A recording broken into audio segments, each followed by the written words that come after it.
নিশ্চয়ই সালাত অশ্লীল ও খারাপ কাজ থেকে বিরত রাখে। একটু থামো, ভাবো, নিজের অন্তরে ঝাঁকি দাও।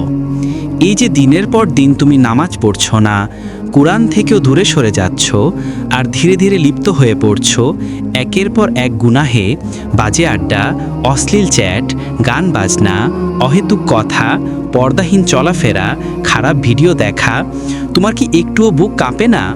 তুমি দুনিয়ার মানুষকে হয়তো ফাঁকি দিতে পারো, কিন্তু আল্লাহকে কখনো না। তুমি যদি এটা ভেবে নিশ্চিন্ত থাকো যে কেউ দেখছে না, তাহলে শুনো কোরআনের এই আয়াতটা। সে কি জানে না যে নিঃসন্দেহে আল্লাহ দেখেন?